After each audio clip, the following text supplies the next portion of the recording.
What a week. What an amazing week. What an amazing month we've had so far. It has been incredible. Oh, hello everyone. Nice to see you here. We are back together again. And yes, we are live on YouTube right now. It is Sunday afternoon where I am. It might be different where you are, but we are all here together again. Yes, it is another English Addict coming to you live from the birthplace of English, which just happens to be England.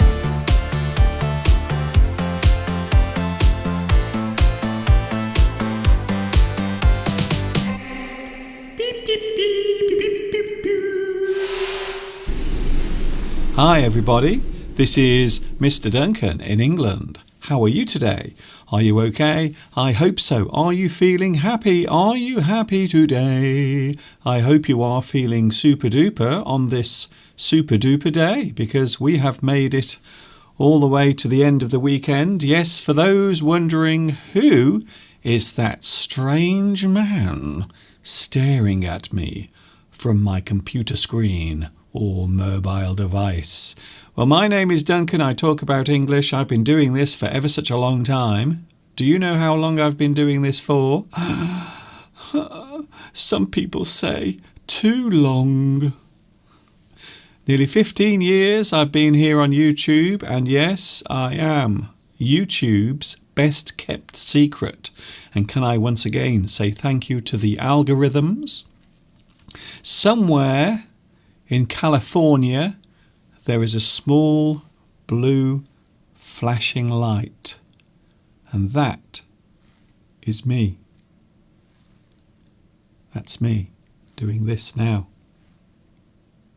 So thank you to the YouTube algorithms for making sure that hardly anyone ever gets to see my content. Isn't that nice? Thank you very much. I don't know what to say. I'm quite flattered. So here we go again. Yes, we have made it all the way to the end of the week, and also almost the end of the weekend, because it's Sunday.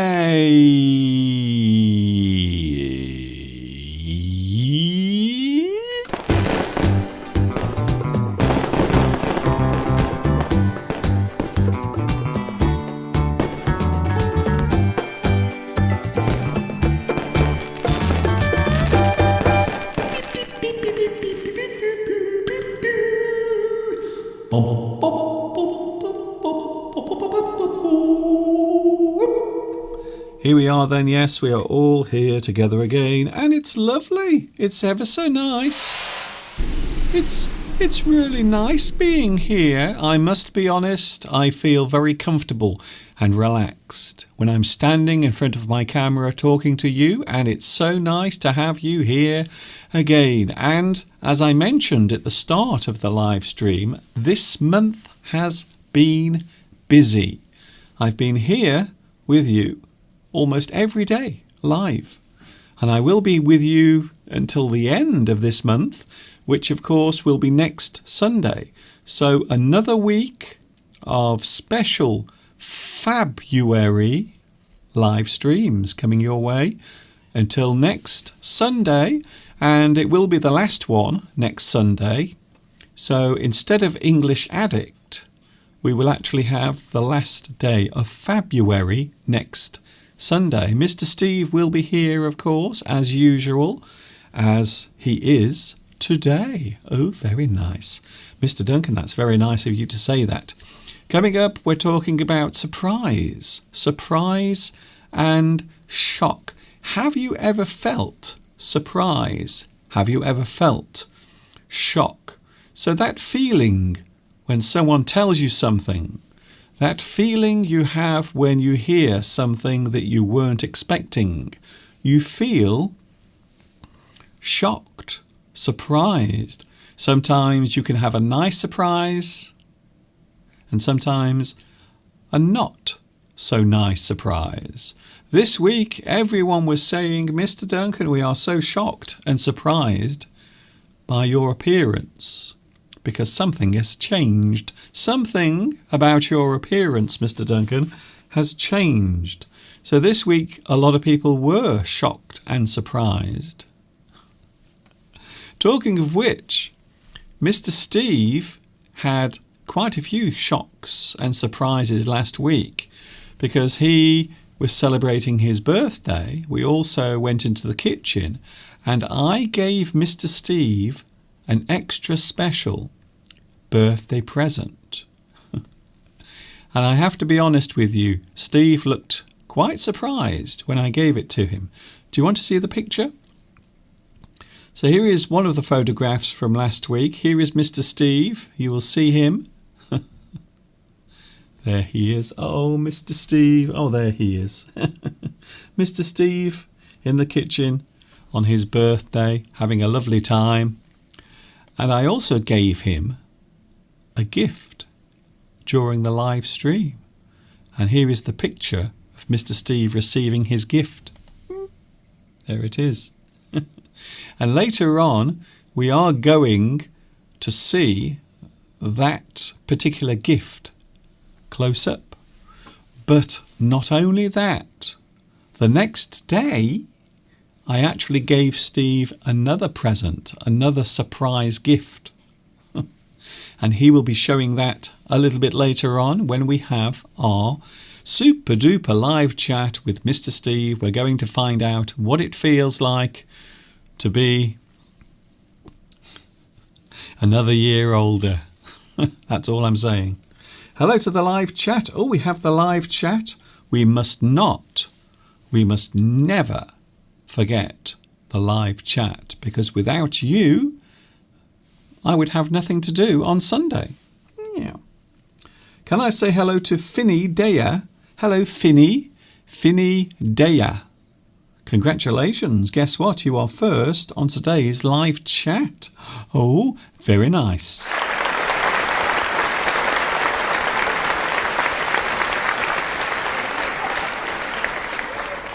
If I seem a little extra surprised and delighted today, well, there is a reason, because yesterday they are back.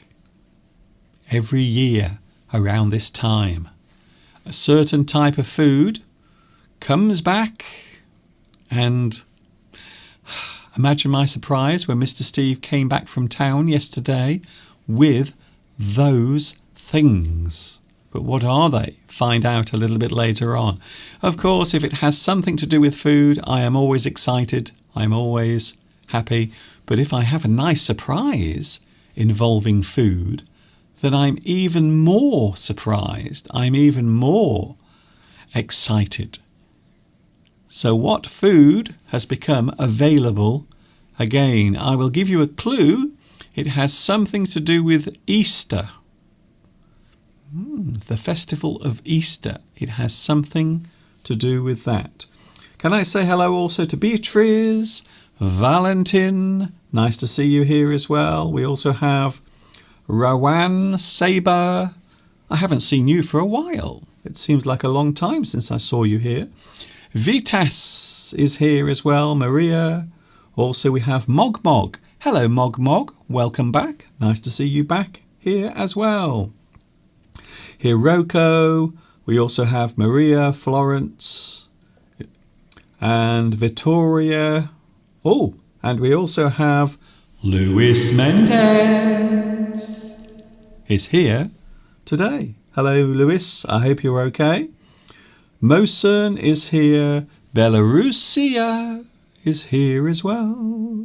So nice to see you all back today. It's also very nice to see that many of you were joining me during the week as well. Now, I know that everyone has their own thing going on in their lives, so I always appreciate it when you drop by and say hello. It's lovely. As Steve said last week, we are like a big family, and a big English family.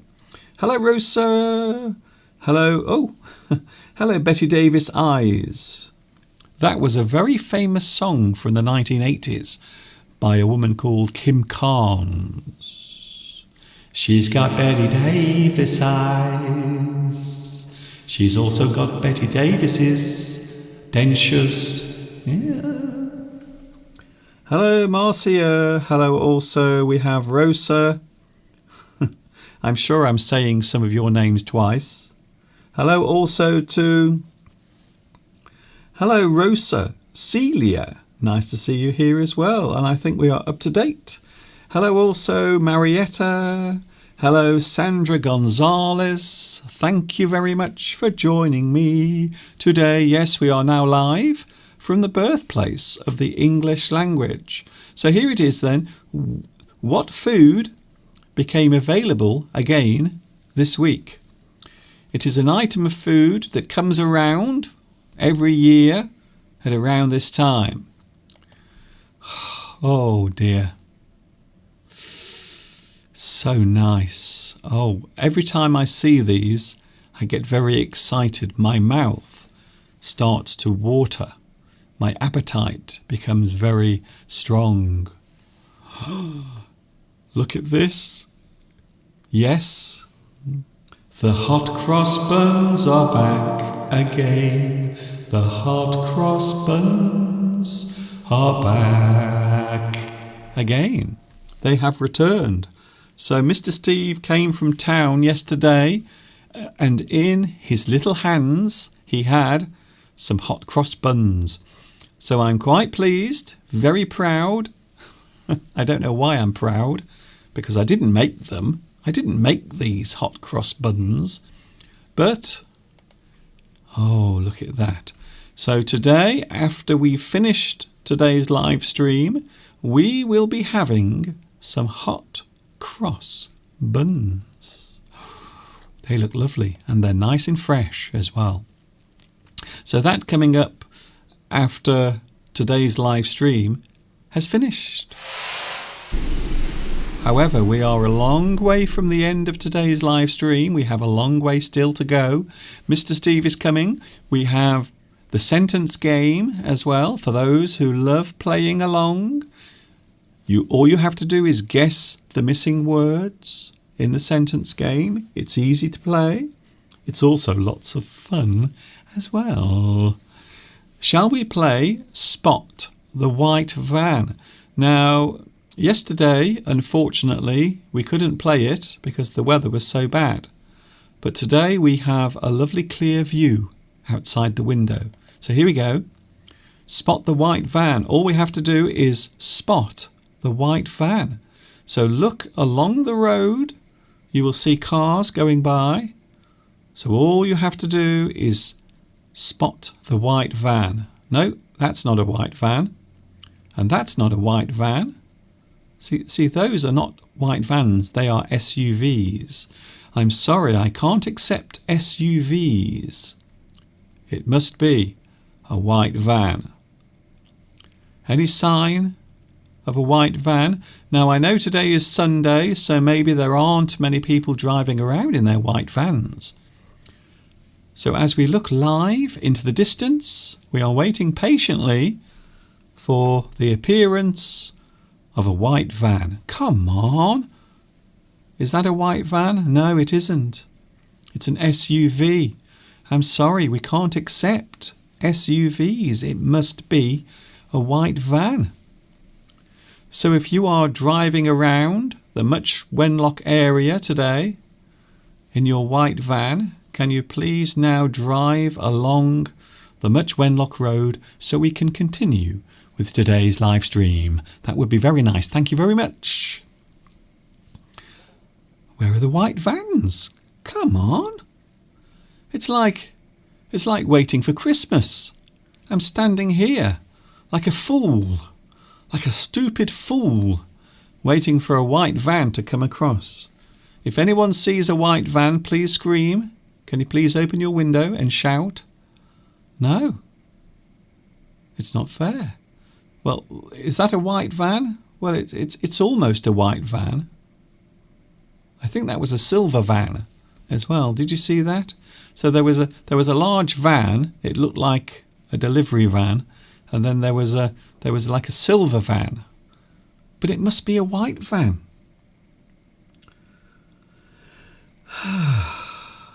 Apparently there are no deliveries on Sunday, according to Belarusia. And I think you might be right.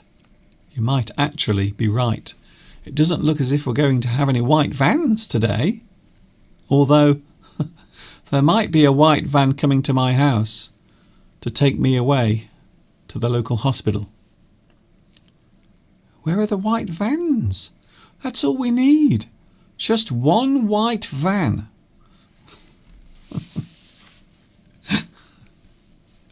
Well, I think this must be the most disappointing Spot the White Van ever. It's not even one. We haven't even had one white van. We've got lots of birds. And I can see some sheep in the distance, but no white vans. Well, that was very, very disappointing.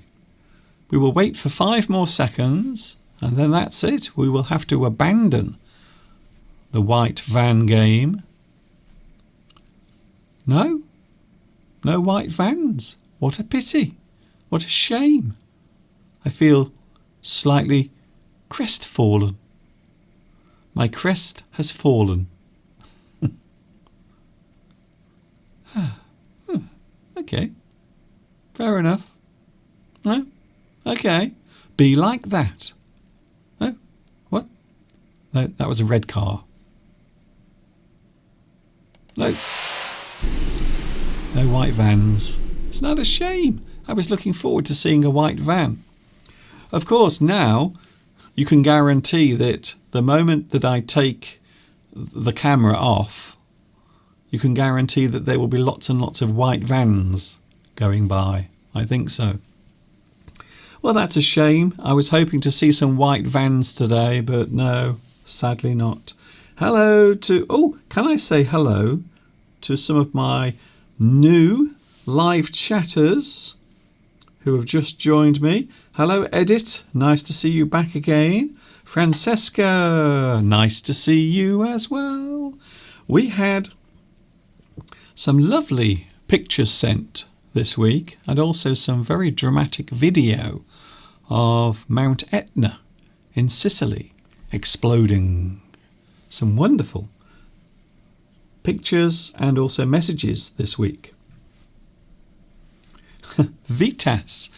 Well, we might not have any white vans here today, but Vitas did see a white van near his house. So, okay, I suppose that could count. So if you saw a white van today, could you please let me know? Because apparently there aren't any here today. There aren't any driving around, unfortunately. Can I say hello also? Inaki. Hello, Inaki. You will have to hire your own white van for the next live stream, Mr. Duncan. Yes, you might be right there. I might have to do it myself. Of course, this is a special time of year for those sport fans. If you are a fan of sport, no doubt some of you will be watching the football because there are some football matches taking place. Not only that, there is also tennis taking place. It has been taking place all week in Australia.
And there it was, Mr. Steve and myself playing tennis. Well, Almost.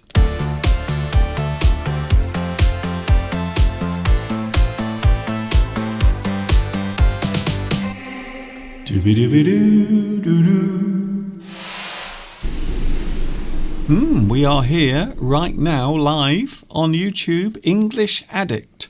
Today I thought we would take a look at some words and phrases connected to being surprised.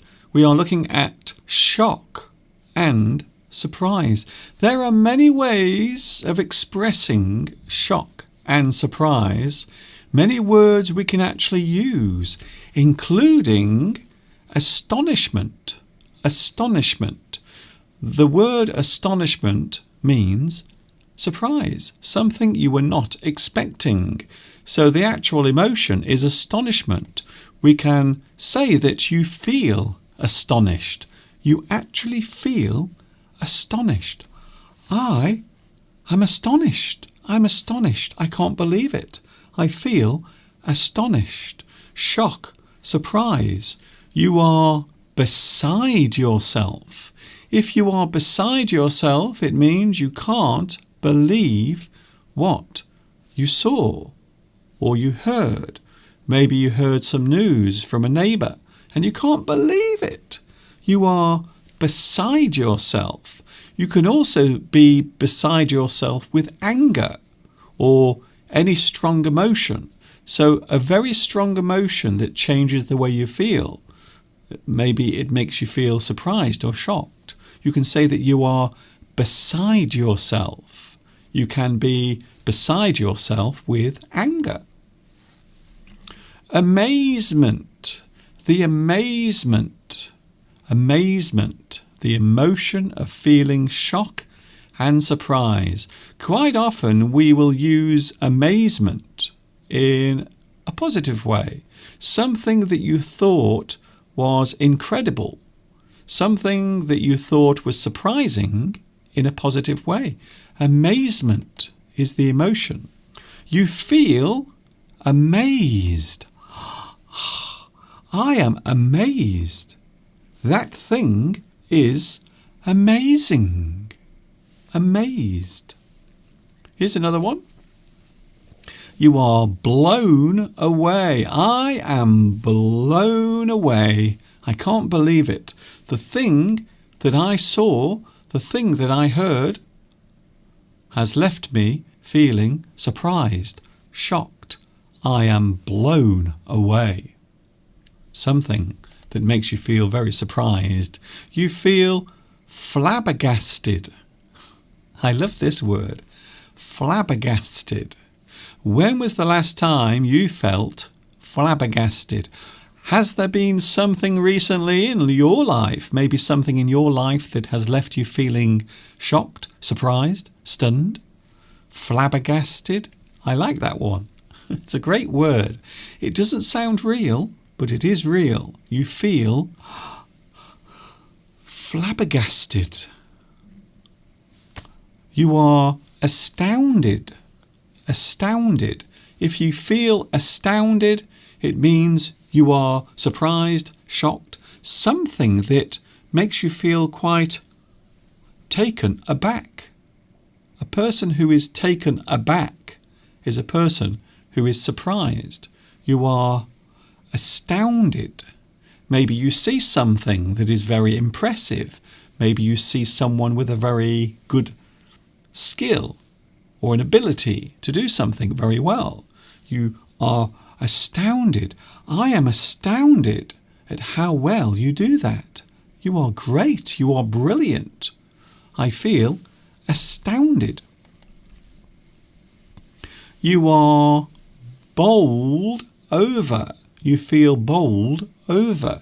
If you are bowled over by something, it means you are really surprised. You are bowled over. Perhaps you go home after work and maybe the house is dark and you go inside the house and then suddenly all of the lights come on and everyone is there, all of your family and friends, and they are giving you a big surprise because it's your birthday. You see? So you get home and you think everything is normal, but then suddenly the lights come on and everyone says, surprise! You are bowled over. You feel so surprised. You are stunned, surprised, but in a nice way, in a very nice way, to be bowled over. You can't believe your eyes. If you can't believe your eyes, quite often this means that you can't trust your senses. You think, this can't be real. This can't be true. This can't be really happening. You can't believe your eyes. You might say, oh my God. You are so surprised and shocked. You feel as if you can't control your emotions. Oh my God. Really? I can't believe you just told me that. I can't believe it. I am shocked. I am surprised. I can't believe what you've just said. I can't believe what I've just seen. Many of us will just say, what? As a reaction. Quite often we will exclaim our surprise. So a reaction to a surprise will often be in the form of an exclamation. You are surprised. What? I can't believe it. I'm shocked. What? Wow. You've got to be kidding. You've got to be kidding. You must be joking. I don't believe what you're saying. You are telling me something that is so surprising. I actually can't believe it. You've got to be kidding. When we say kidding, we mean joking. We are doing something that isn't real. We are making a joke. However, if you hear something that is shocking or surprising, maybe you don't believe it because it's so surprising. You are so shocked. You've got to be kidding. I don't believe it. No way. Really? No way. You are reacting to something that you've heard. Something that you have heard that you can't believe. It leaves you shocked. All you can say is, no way. Oh gosh.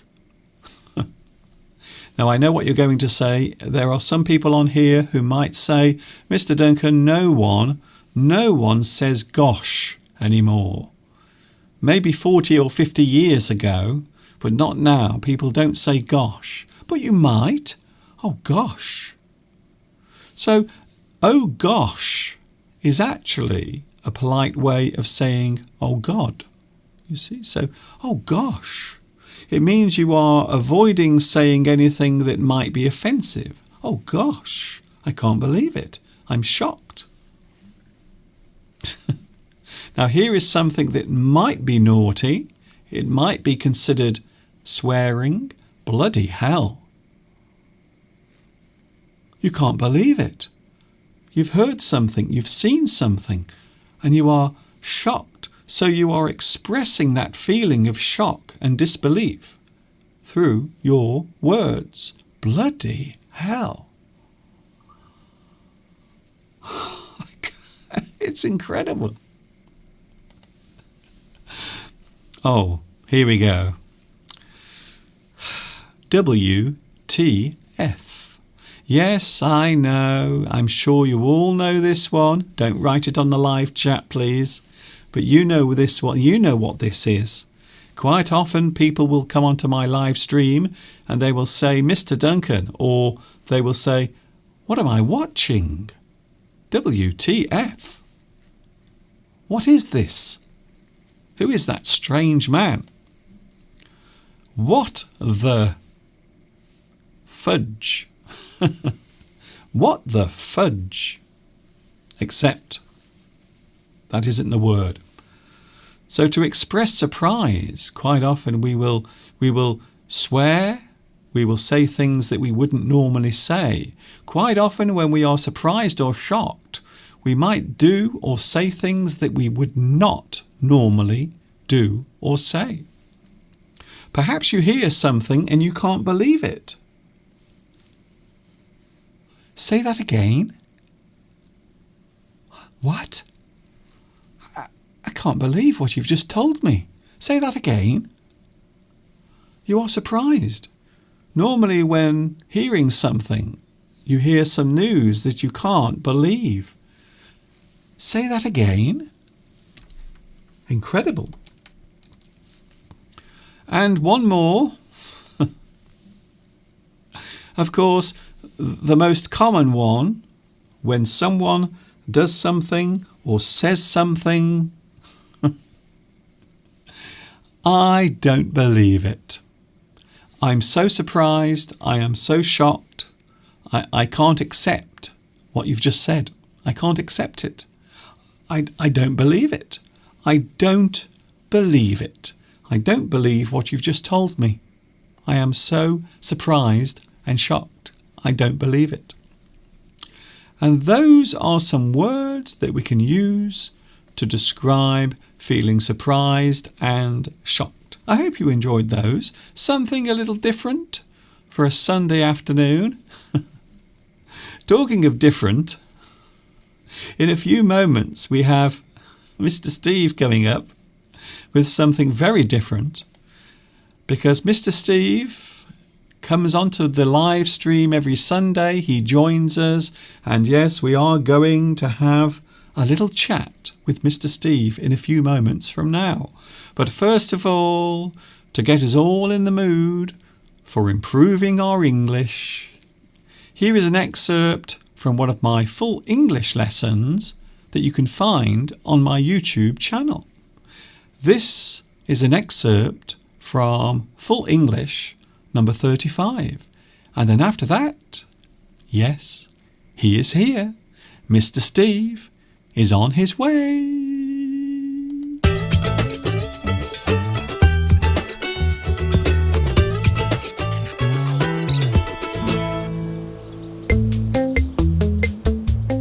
Hi everybody, and I mean everybody, and welcome to another Full English lesson. I have so many things to show you today, we have no time to do the introduction. You might say that I'm pressed for time. I'm working against the clock. I'm on a tight schedule. I don't have much time. So without any more hanging about, let's get on with today's Full English lesson, which will start around about now.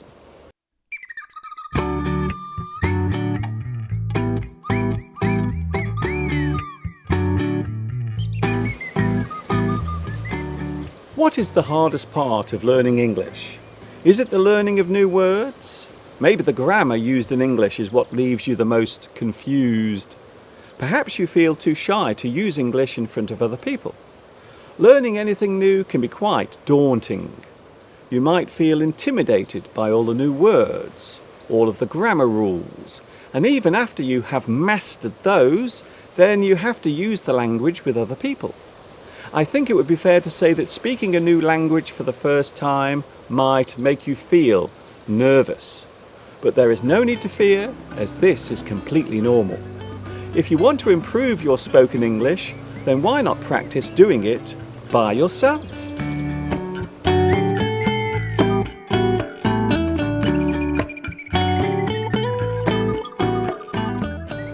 Speaking in front of other people can be very scary.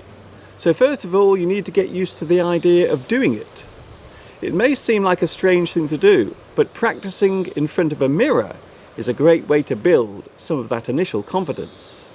Get used to your own mannerisms and ways of showing what you are saying. Facial expressions and body language are just as important as the words you are saying. Conversation relies as much on eye contact and body movement as the things being said. If you happen to have one of these wonderful devices, or one of these wonderful devices, then you are well on your way to improving your vocal technique. Using a recording device can help you to get accustomed or used to the sound of your own voice. It might feel a little strange hearing yourself at first, but after a while you will begin to enjoy it and your confidence will slowly build. I suggest you start off with some simple words and sentences, and as you listen to the sound of your own voice, you will be able to hear where there may be some problems.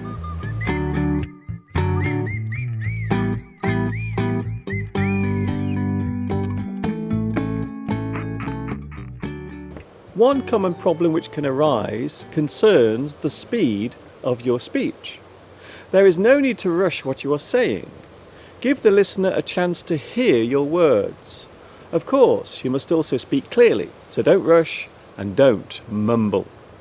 Once you feel confident enough, you can move on to speaking with other people. Get a few of your friends together, or members of your family, or even your classmates to listen. This will allow you to get used to speaking in front of other people, and over time, your confidence will grow. If you have no one to practice with, why not join an English language group? If there isn't one, why not create your own?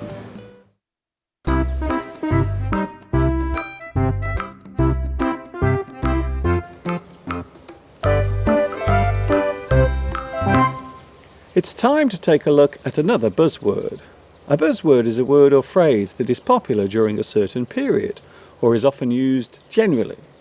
Today's buzzword is publicity stunt. The phrase publicity stunt refers to an action carried out to gain attention whilst creating public reaction. To perform an action or say something for the sole purpose of creating attention, which in turn creates publicity for those responsible, is a publicity stunt. The attention sought can be either good or bad. Even bad publicity can generate business. An outrageous comment or an action that provokes criticism might in fact be nothing more than a publicity stunt. Of course, not all attempts for attention are bad. A promotion for a new movie or a message posted on a billboard that creates confusion or intrigue might also be just some very clever publicity stunt. The main purpose of a publicity stunt is to gain as much attention as possible, in as many ways as possible. The word publicity describes the action of promoting a product or an event for commercial gain. The word stunt shows that the thing gaining the attention was planned and choreographed for the purpose of publicity.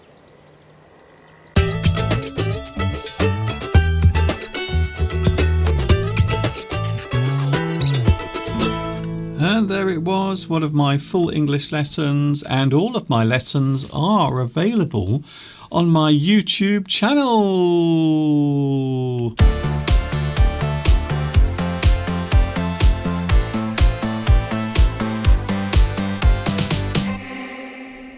Beep, beep, beep, beep, beep, beep.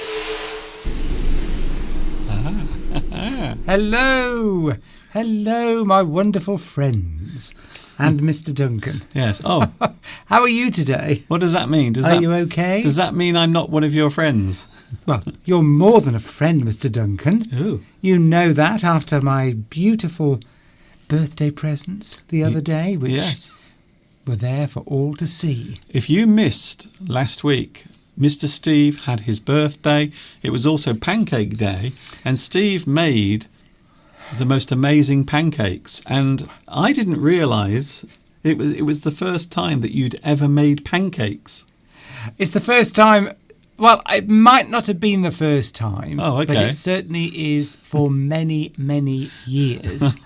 Mr. Duncan. So they were nice, and it was. I just want to say once again how lovely it was to share my special day with yourself and everybody else on your wonderful YouTube channel. Yes. Well, I felt humbled. It was interesting. It was quite good fun. And also that I brought you some gifts as well. So here is a little picture of Steve enjoying his day. There it is. So there was Steve last week. He was in the kitchen. He looks like He looks like one of the Black Panthers. Well, of course, I'm wearing that T-shirt, Mr. Duncan. Oh, yes. I'm wearing that T-shirt, Okay. giving people a clue as to my age in case they didn't already know. Yes, there is a very slight clue. Thank you. Everyone's saying hello. How lovely. Thank you very much for saying hello to me. It's so nice to be here, Mr. Duncan. Well, do people want to see the results? Well, first of all, I'm going to show you the picture. So here are some pictures I'm showing first of all from last week. So we were in the kitchen. We made some, I can't remember what they're called, pancakes. We made some pancakes. And then afterwards, I decided to give Mr. Steve an extra present. So in the morning, I gave you some birthday presents. Including this. Yes, including T-shirt. that. We've got that, Steve. Yes. And I gave you something else, a surprise gift, and you were really emotional. You were quite surprised. You were not expecting this extra gift. I was filling up, Mr. Duncan. Yes. And I was getting very emotional as well because I just wanted it to be a special day. I wanted you to remember this day or the day that we spent together on your birthday. I wanted it to be memorable. So now forever, whenever we think of your 60th birthday, we will always remember the time we did it live. And we'll be able to watch it. Now, Mr. Duncan, you bought me that model car. Yes. That I had to build myself. That's it. It was so it did require some effort. Assembly. It had to be put together. So it was in small pieces. A kit. Yes, that's a kit. That's a good one. So the car. Can you show us the car? Because Mr. Steve yesterday afternoon, he was in his office and he spent all afternoon making this car. Look at that. I have to say, that is pretty amazing. And the doors open. Yes. Like that. The only thing missing, it's got an engine. Look at that. It's all, oh, God, I can't get it out. Open, Mr. Duncan. There we go. It's got an engine. Yes, I think it was about 30 pieces and you had to put them all together, including the reflective mirror on the back of the wing mirrors. Yeah. So even some well. of the small detail you had to do yourself. So this, of course, if anybody doesn't already know what is my favourite car, that's it, a Ford Mustang. Isn't that just great? I just love the parts. I love the fact that the doors open. I will show you again. That particular... Isn't that amazing? Version, I think, is from the 1990s. And even the dashboard inside... Yes. Has all of the detail. It does. It's just incredible. That is the most amazing thing. It's a long time since I put a model together from kit form, and it was very enjoyable. Look at that. See, that is from the 1990s, I think, that particular version of the Mustang. Yes. But wait there, Steve. We haven't finished yet. But the next day...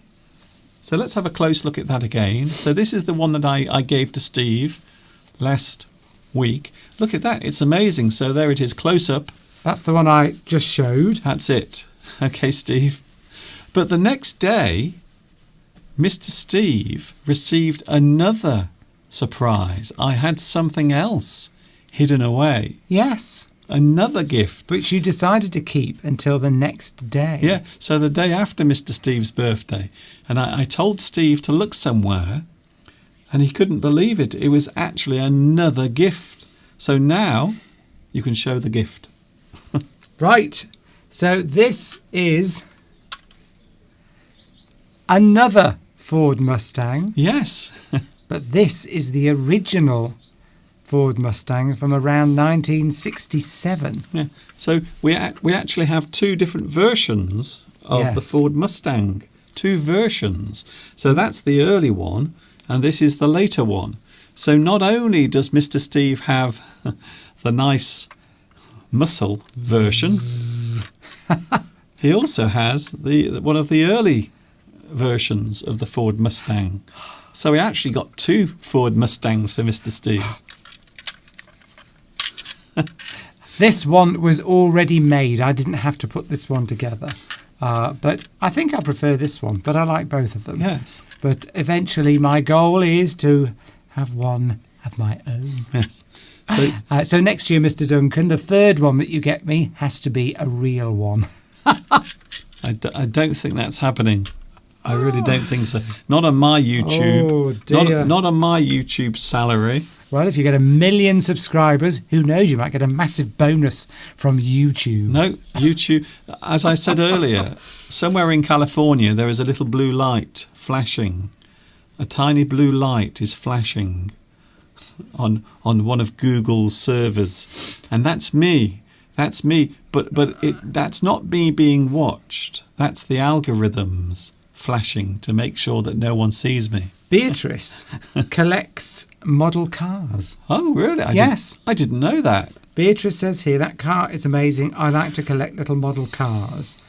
Well, why not get one of those to your collection? So there it is again. So that's the later Ford Mustang. That's the one I gave to Mr. Steve on his birthday. And here is the one that I gave to him the next day. But what I love is the detail. I mean, that you could say that was a real car. Yes. Full-sized. So it's amazing. I was really quite impressed with how good and how detailed. Well, you did really spoil me. I did. On my birthday. If you say that you spoil somebody, it means that you pay them lots of attention, buy them lots of gifts. Give them everything they want. Yes, well, nearly everything. Yes. So it was a wonderful day, and I say once again, it was wonderful to share it with all you as well. We've got Betty Davis on here today. Yes, Betty Davis Eyes. I said that to her earlier. There was a song, you see, in the 1980s, a very famous song. I think it was a one-hit wonder. I don't remember this lady having any more hits, but she had a hit with something called Betty Davis Eyes. She's got Betty Davis Eyes. Well, Betty Davis Eyes is from Italy. Okay. And we have a lot of people from Italy, and a few people have been commenting on the fact that Mount Etna has been erupting. Yes. And did you say the other day that you had somebody who lived quite close? I did. To Mount Etna, and in fact sent you a video. Yes. Or a picture. Yes, I think it was Marietta, and she lives in Sicily, and she had some wonderful footage. I haven't got it here. Unfortunately, it's not loaded into my system here, sadly. I've just realised my ears are sticking out. I've just realised I pulled my hat on so tight, my ears were sticking out. You look like a bat, Mr. Duncan. Yes, a man. You've been swearing as well. Have I? Yes, you've been swearing. I haven't been swearing, honestly. Well, people have been repeating phrases that you've been using, which I think have come quite close to swearing. Well, yes, but sometimes... What the heck? Yes, well, that's okay. That's not really swearing. I'm only joking. But what were you discussing exactly? I was talking about expressing surprise and shock, a bit like you last week, when Mr. Steve received his gifts from me on his birthday, and also his surprise gift later on, and also the other surprise gift that I gave him the next day. So Mr. Steve has had many surprises, many nice surprises. Tomek says, don't you think you're worth being spoilt? I presume there's a question mark at the end of that, or are you actually saying I'm not worth being spoiled? No, I think, don't you think that you're worth it? Yes, I do. Well, it is nice sometimes to be spoiled. Quite often in relationships, you might take your husband or wife away somewhere, maybe to a nice hotel. But of course, we can't go anywhere at the moment, can we, Steve? Because, you know... Well, we can't go to Sicily to look at Mount Etna. We can't go anywhere. It was Maria, by the way. Yes. Maria Giovanna La Rosa. Yes, that's it. It was fantastic. I wish I could show it again, but I haven't loaded it into the computer. Miguel also likes Ford Mustangs. Now, I have watched endless YouTube videos of people test driving Ford Mustangs. It's true. Do you know it's regarded as one of the most dangerous cars you can buy? And you want one? because it's got a very powerful engine and it's rear-wheel drive and it's very light at the back and has this propensity. There's a big word. Propensity. Propensity. So is that like it is liable to do something, Yes. or it has a habit of doing something? Exactly. If you have a propensity for something, it means you are inclined to do it. Yes. You are very likely at some point to do that thing. You have a yes. I like that. I don't know where that came from, Mr. Duncan. That's why I'm. You know that word, Steve. That word almost deserves a fancy pants.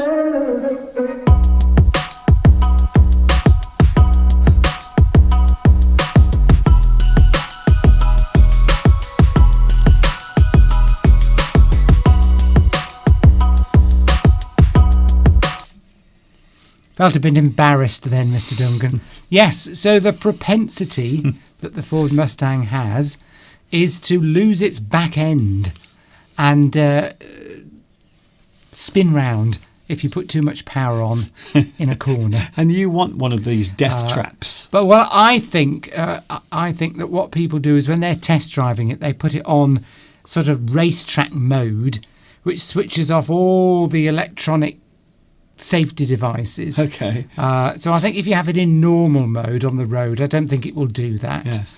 But anyway, I want to find out. Well, the really surprising thing is now there is actually an electric version of the Ford Mustang. I spit at that version. But it isn't really the Ford Mustang.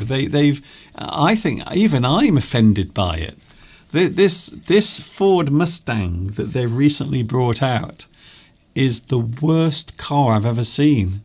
But they're using the Ford Mustang name on the front of what is an SUV. Yes, it's basically an all-terrain vehicle. But it's not a Ford Mustang. So Steve I have to be careful when I say that. I forgot there that Steve gets very emotional, don't you? Okay, Colin. Well, people always associate Ford Mustangs with big 5-litre V8 engines. But of course, that form of propulsion... Wow. That form of propulsion, the internal combustion engine, probably will be gone in the next 20 years. Yeah. Well, petrol's going in about 7. Yeah, so we probably won't be able to buy these types of cars anymore. So I'm going to get one and then I can keep it forever. Yes. Because there'll only be electric versions. I'm sure that eventually, within the next 5 to 10 years, probably in the next 5 years, there will be electric-only versions of Ford Mustangs. Well, probably will never happen in America. Oh, okay. But certainly here and in Europe. This is not a car channel, by the way. It is today. It was my birthday the other day. I can do anything, Mr. Duncan. Yes, on your birthday, but today is not your birthday. So all right, let's talk English. So you can't. Well, I got a few big words in there, didn't I? You did. Internal combustion engine. And I will explain them all to you later. So we are talking about surprise and shock. Mr. Steve had some big surprises and big shocks last week. Here's a photograph. Now, I want to do something quickly before we have Flags of the World. Yes, Flags of the World coming up. Well, I saw Pedro. Okay, yes. Pedro likes Flags of the World. Okay, Steve. Is Pedro still here? Steve. What? I don't want to tell you not to speak, but please, just for a moment. Now, here's an interesting photograph, Steve. Right. Do you know where this is? And also, do you know why this photograph is so special? So there is a reason why this photograph is so special. So this is something just something quick that we're doing. Notice the word quick, Steve. Okay, right. Somewhere in England, is it? It is in England. There's a man with a smart dress. It looks like was it in the 60s? Well, what do you see? Well, I see people dressed in clothes. Well, there's a steam train for a start. Yeah, that's the thing, you see. I don't know why. I know, but how did you manage to see the people with clothes on? before the steam train? Well, because we still have steam trains on sort of old railways, don't we? Steam trains are still running as part of the leisure industry. I'm already regretting this. So, my first thought was, is this a fake black and white photo from something that was only like a year ago at Bridgenorth? No. But so, yes, I'm saying it's the 1960s. People look very smart. That woman's dressed there. You see, it's not older than... If her skirt had been down to the ground, I'd have said 1920. Okay. So her skirt's sort of up to her knees. So I'm thinking 1950s or 60s. Okay. Am I right? Well, you're kind of right, but why is it special? There is something very incredibly special about this photograph.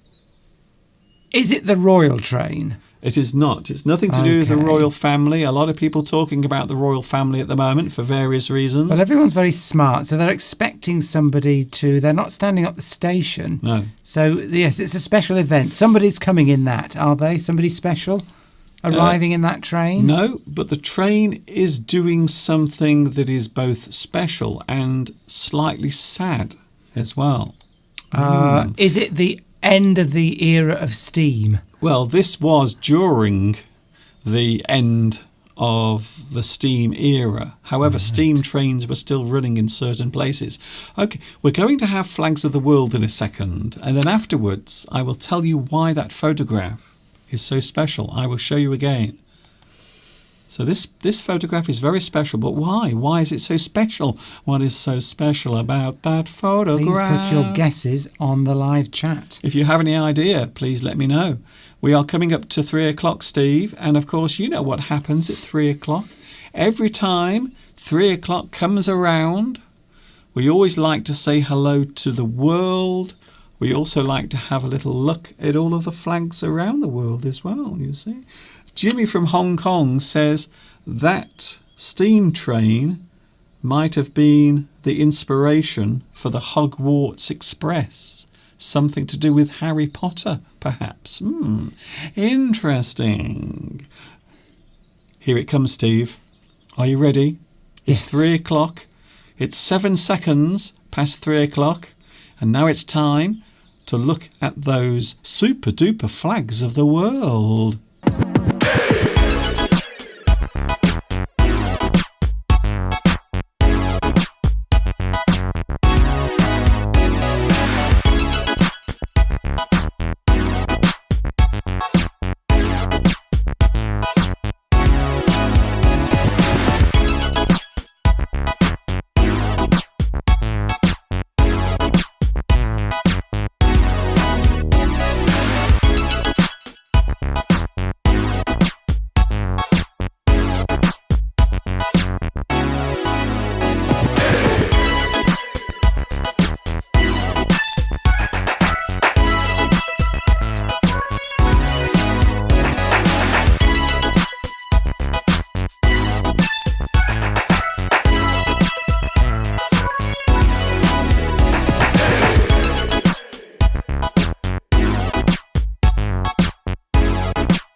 Did you see your flag?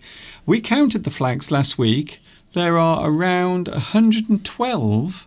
I think it's around 112 flags there.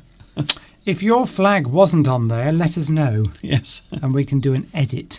I will see what I can do. I can't make any promises. Miguel had a Ford Mustang in 1970. Wow. Yes. So you are an ex-Ford Mustang owner. Sorry to keep going on about Ford Mustangs, but somebody on the live chat has had one. And I will have one too, Mr. Duncan. One day. Tomek as well, because he saw us cooking pancakes. It gave him inspiration, and he cooked some on the same day that we did. Nice. And I hope you enjoyed them. Did you make them, Tomek, or did your wife make them? I have a feeling it was your wife. I think so. We are talking about lots of things today. Surprise, shock. We also have the return of the hot cross buns as well. The hot cross buns are back, baby. And go on, Steve. Just tell them how surprised and delighted I was yesterday when I saw the hot cross buns. You were surprised and delighted yesterday when you saw the hot cross buns. I was very surprised and incredibly delighted. Did you let out a little squeal? I was squealing like a little girl. You saw them. I brought them in the bag. Mr. Duncan was expecting me to unpack tea cakes. Yes. But in fact, the hot cross buns are in. And that excited Mr. Duncan. In fact, so excited, he put one on straight away and ate it. Put it in the toaster. I actually ate one straight away. I couldn't resist. I couldn't hold back. He didn't even make me one. He just put it in the toaster, covered it in butter, and munched it down. Just before we had the flags of the world, I showed you something. Connell. I haven't seen Connell for a long time. Hello, Connell. Nice to see you again. Hello. What is the significance of this picture? So I'm going to tell you, Steve, this photograph was actually taken in Much Wenlock.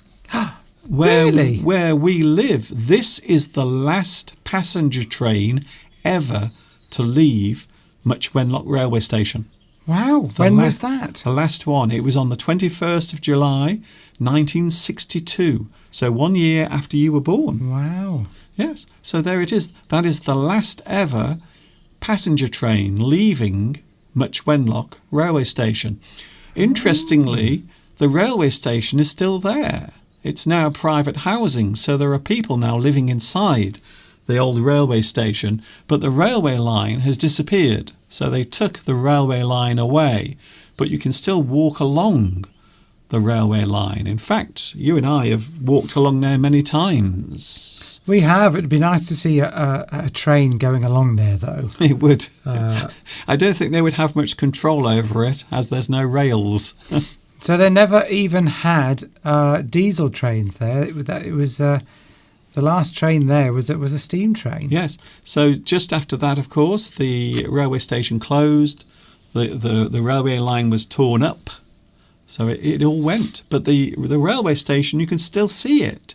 And apparently part of the platform is also still visible somewhere. But I think you have to look very carefully because it's underneath lots of sometime in the late 50s, bushes, early 60s, there was a massive campaign. I can't remember his name now.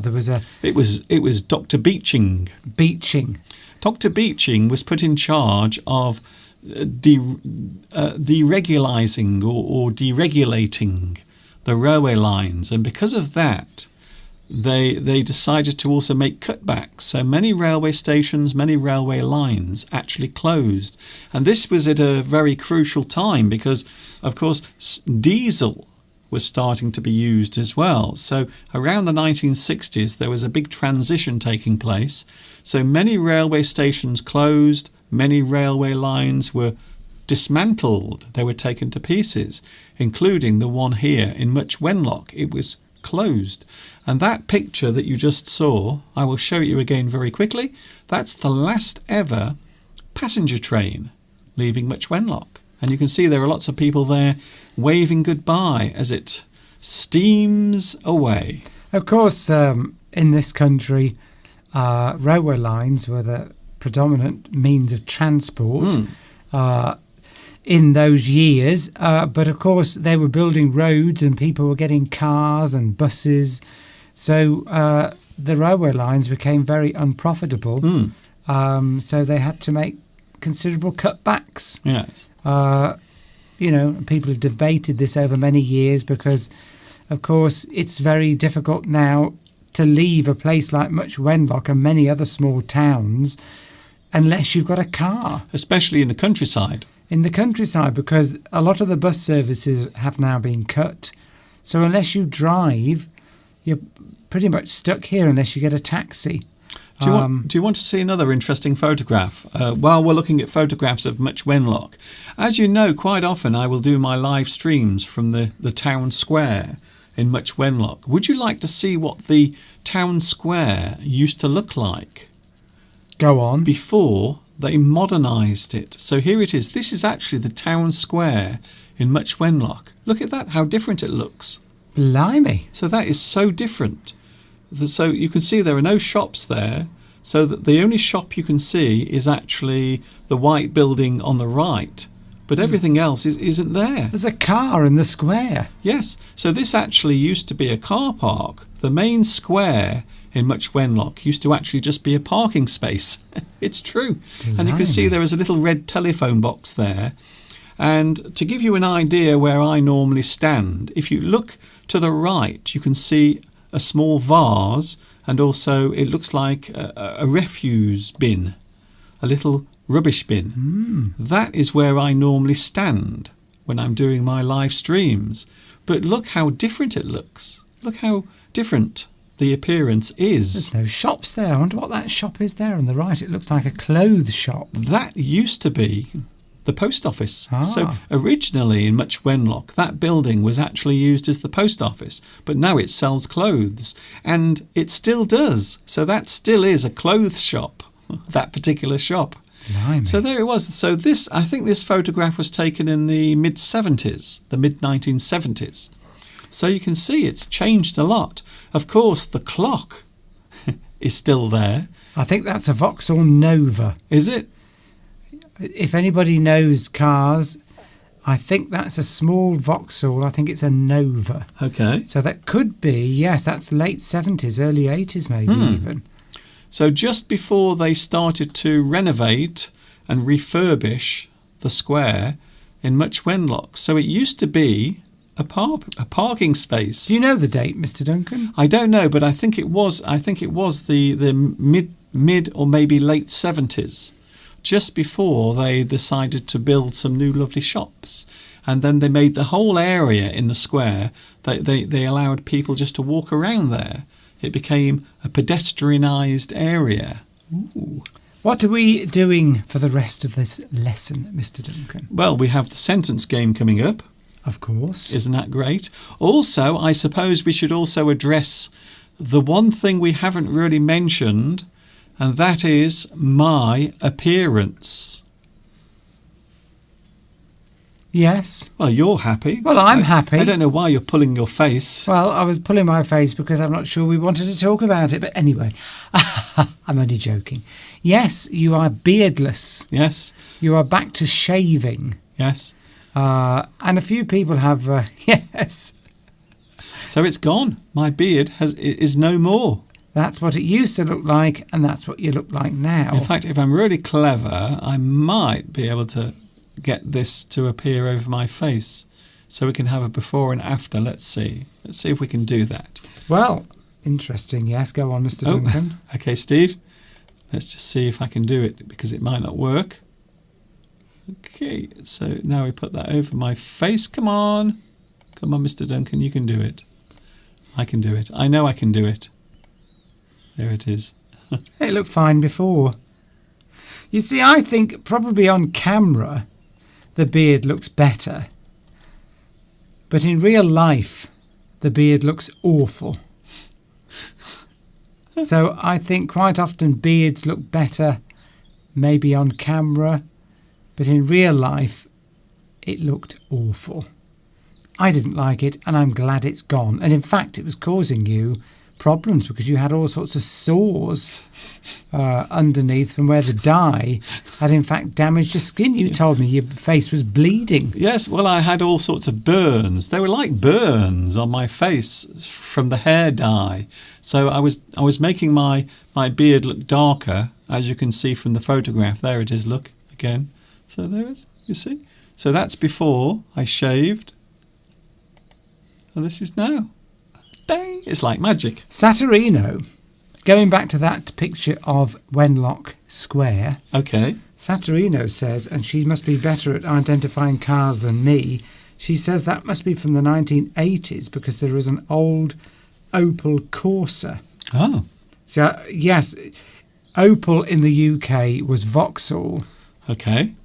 I think it was Opel in Germany, but in the UK we called the same car a Vauxhall.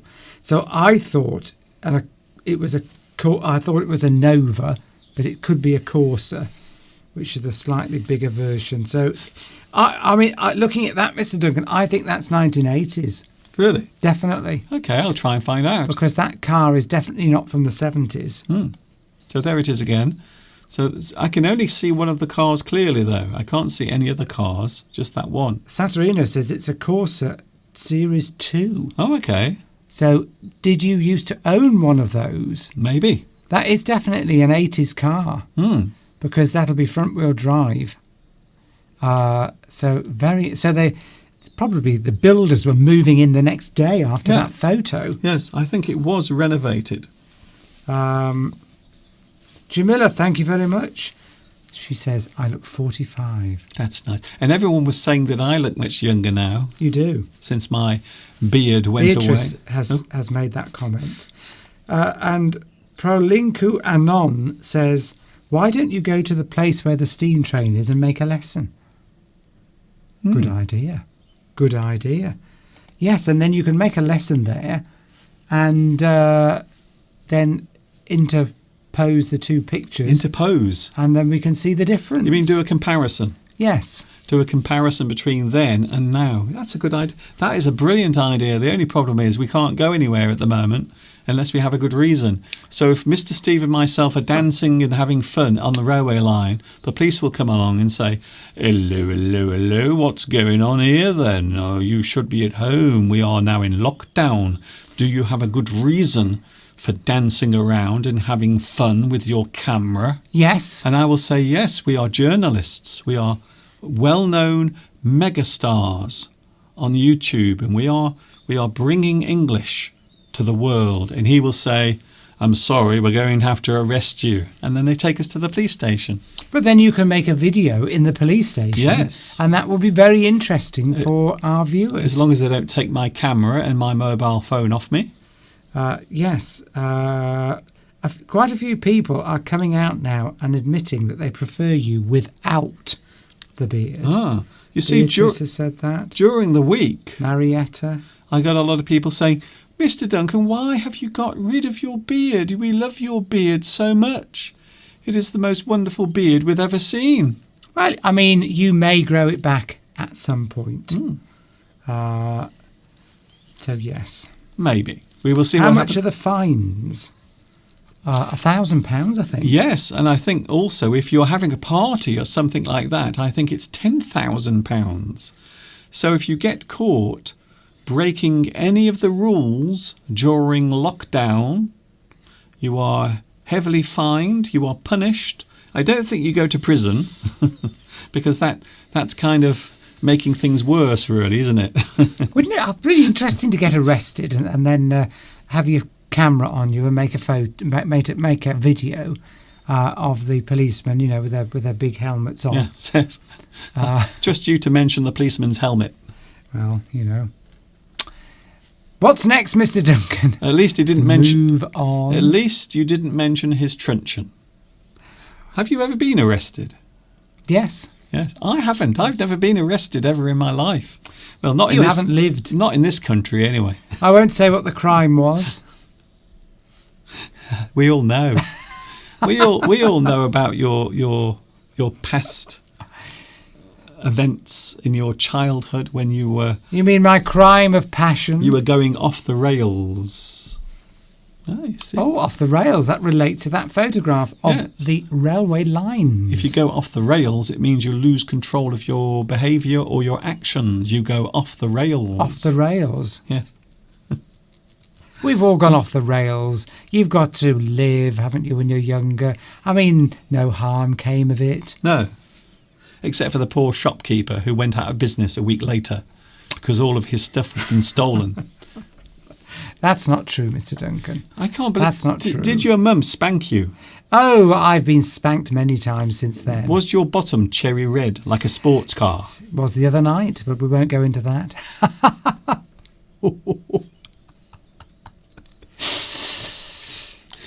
You're the only person laughing, by the way.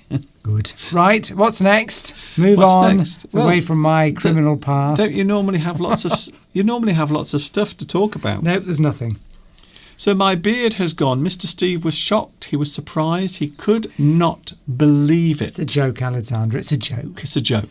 Although I have been arrested. I had something lovely to eat just before starting today's live stream. Something I discovered about 3 weeks ago. Have you ever heard of brioche? Brioche. Oh. Sounds very It posh. is very posh. It's beautiful French bread. And I had one of these just before I started today's live stream.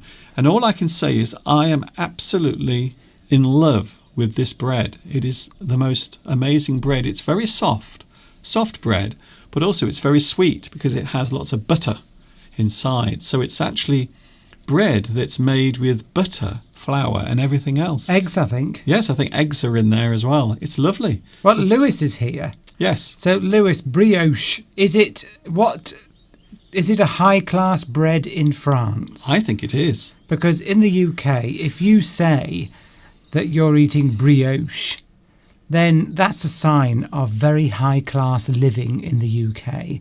And only posh people in the UK would say, oh, I had brioche for Yep. breakfast. You're obsessed with class, by the way. Everything I do, you always compare it to whether or not posh people do it. But if somebody said to you, before you bought this bread, Okay. if somebody said, oh, have you tried brioche? Well, I've or, heard- oh, come for dinner, we've got brioche. Yes. Well, I've heard of it. I have heard of it. In fact, they had it. We had some of it when we were in Paris. They actually served some brioche to us to one of the restaurants that your company took us to. Is it seen as a posh bread in France, or is it just ordinary bread? Well, lots and lots of different types of bread as well in France, because France is the birthplace of lots of wonderful types of bread. And now I feel so hungry thinking about it. Well, I had some friends in Birmingham. Okay. Well, they are still friends. They are still friends. I'm And, glad you've sorted that out. Well, it was a couple, and then they split up. So they've split up now. But the one was from France. Okay. Well, actually, he was from French Guiana. And his mother had a house on the outskirts of Paris, and we used to travel there on holiday Okay. occasionally. Actually, it was when you were in China, Okay. and I was lonely. So I went on holiday with my friends in Birmingham to their house in Paris, the other outskirts of Paris, and it was near this little village. And we used to walk in the mornings to a lovely boulangerie, and that gorgeous bread, great big crusty rolls of bread, bring them back and eat them. That's why they call it French bread. Probably. I know. I used to like going there every morning and getting the bread. Of course, you've got to eat it because it goes off very quickly. Yes. Anyway. But is Lewis here? Is brioche posh bread in France, or is Yes. it just ordinary bread? I did actually mention this during the week as well, and it is widely available not only in France but also around the world. Quite often, if you have a meal, they will give you a little slice of brioche to go with your salad, or maybe if you have a bread selection, which is even better for me. And that's another thing I love about France and going to Paris, is there is so much bread, so many different types of bread. Florence just made her bread. Oh, People are always cooking and doing things when they're on the live stream. I think we are a good influence. We are good to have on in the background. So not everyone watches us. Not everyone looks at our beautiful faces. Quite often people will listen to us whilst they're doing something else. Maybe going to the toilet. Oh, we have the sentence game coming soon. Hello, Tomek. And Maria. And also Jimmy. Jimmy and everybody else. Mura. That likes it. Yes. Mura as well. Lewis, will you answer my question, please? Pretty please. Well, is brioche a posh bread in France, or is it just ordinary bread? Because here it's seen as, oh, brioche. Oh. But all bread is very special in France. Eating is one of the most amazing things to do if you are in Paris, because the French love eating very much. If you sit down with a French family at 6 o'clock in the evening, I can guarantee that you will still be eating your supper or your evening meal at around about midnight. How do you know? The meals go on for a very long time. The French are well known for their long meals. So the meals are very important, especially in the family. And that's, of course, why there are so many restaurants around as well in Paris. I want to go back to Paris. Can Mr. Steve's company please give us another holiday? I don't think that's going to happen anytime soon. Can we have another free holiday to Paris?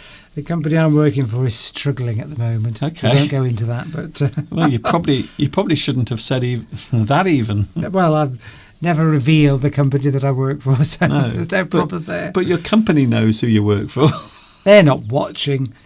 Ordinary bread, says Joe and Gigi. It's just ordinary bread. But here it's seen as having an attachment of snob value. I don't know why. It is, though, isn't it? It is because nice. It's got a French name. Yeah. It's like if you say, somebody mentioned French cheeses here and how many different types of cheese there are in France. Yes. And if you were to buy French cheese, that again, anything that we buy from France here, food-wise, is seen as you would be, a level above everybody else. So if you brought Gruyere, I've got some Gruyere cheese. When you come round, it's all sort of, you never say, people would never put that French word into a sentence unless they were trying to impress you. Yes. So you're talking about people who are pretentious. But people do that. They drop in French words.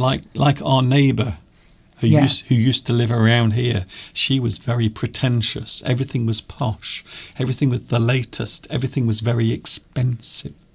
She had to tell everyone about that. Corinne says that the Spanish people, the meal is even later. Oh. So even more relaxed and laid back. I like that. Well, I used to work for a French company. Okay. And we used to visit the head office from time to time. Okay. And when we did, and we went for lunch, their lunch breaks went on for about 2 hours. I like it.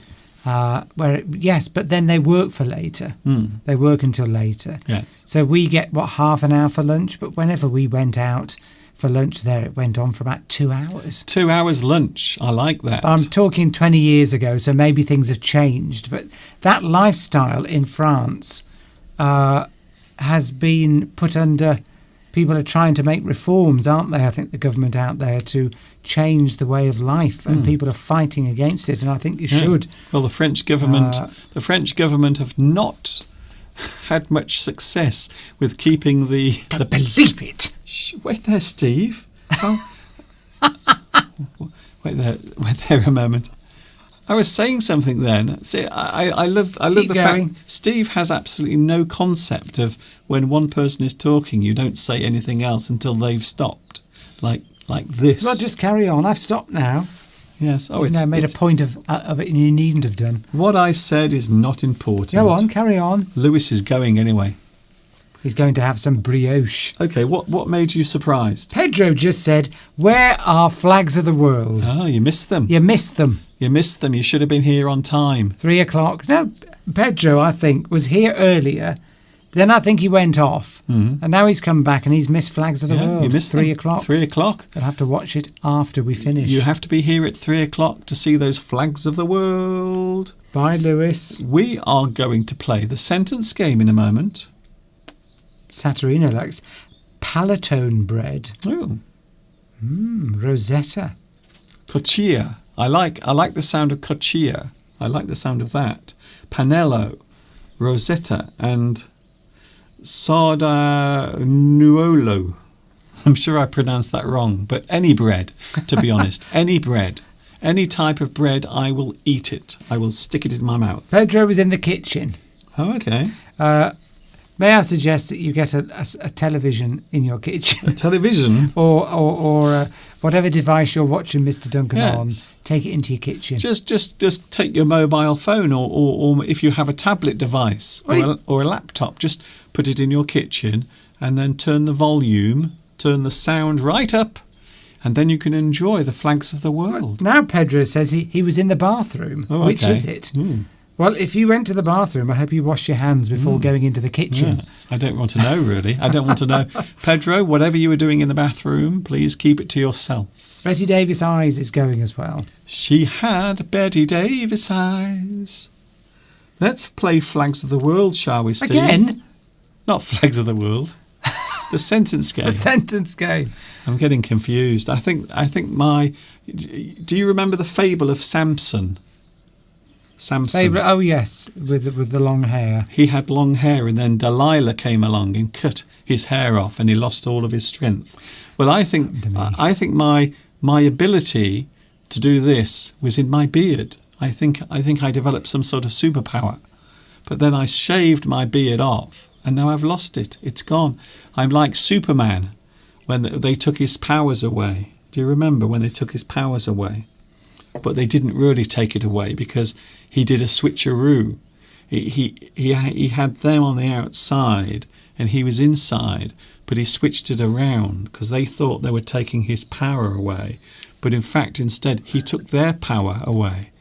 It's brilliant. Fascinating. Yes, I'm glad you enjoyed that. I seem to remember him going all sort of weak.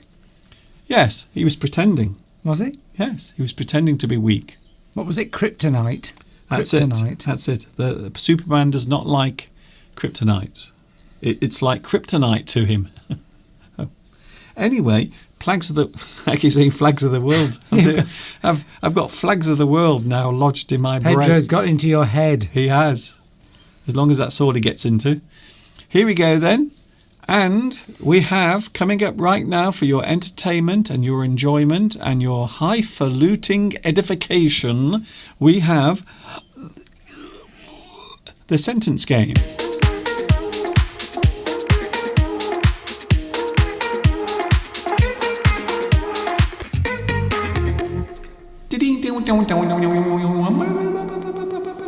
I thought this might have caught Tomek out, being earlier than normal, but he's wide awake.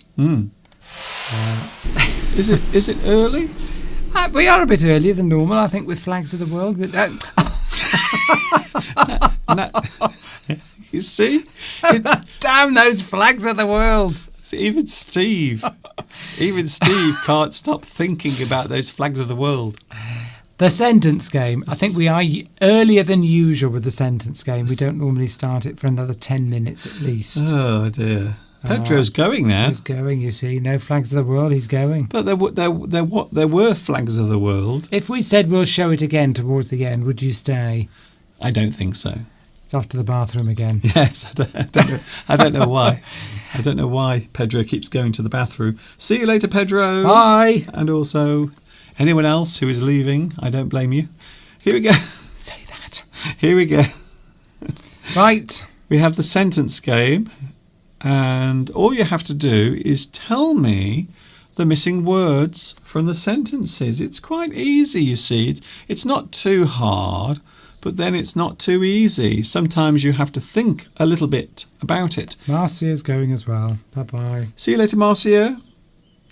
Look out for Have a good Sunday to everyone in the family.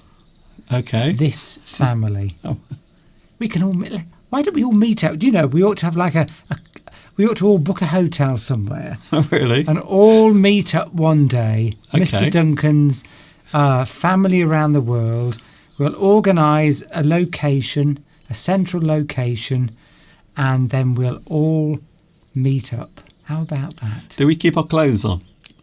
Please. Okay, then that's good. I'm okay then. Yes, I like the idea of that. That's a good idea. Paris would be nice, but Paris. might be expensive. Yes. Let's find somewhere. Yes. By the way, Russia. I've never been to Russia. we're not paying for it. Can we just point out? Maybe YouTube will sponsor. It's an idea. Why don't you suggest it to YouTube that we have like an English conference? No one. They're not going to do that. They have no interest in people who teach English, unless you're sexy. Well, Valentin says, what about a Zoom meeting? A Zoom meeting. Oh, That's a good Zoom. idea. I keep thinking you say zoo meeting. So we all go to the local zoo and meet there. Tomic wants us to cover the costs of travel. Well, We can't even cover the costs of our own travel. look, Yeah. this isn't a real Ford Mustang. This is all we can afford. Sort of little metal cars. And that took months of saving, didn't it, Mr. They're, Duncan? they're little models. Yeah, that came out of my own pocket, by the way. Anyway, It let's... didn't come from your donations. I had to save up for those little cars. I had to sell my body on the street. And, in Much Wenlock. I had to stand outside the Spar shop.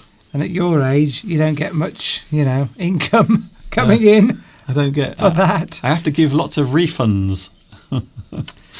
Maybe we can do I know, if we get lots of donations, Yeah, we can do a tour of the world. We can go to every country in flags of the world yeah.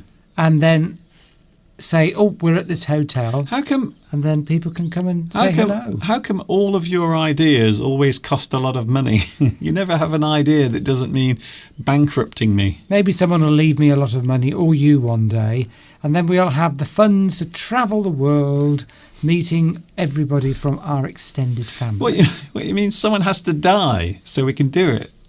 I think that's terrible. I think that might be the worst thing you've ever said. Yeah, but you listen back later to that, what you've just said. Yes, but let's assume that the person that dies has led a long, healthy, productive life, and they wanted to die because they were elderly and it was just their time to go. Okay, Steve. They leave us, like millions of pounds. You know that filter that you switch on sometimes that stops you from saying things? Can you please switch it on? Because you need to do that right now.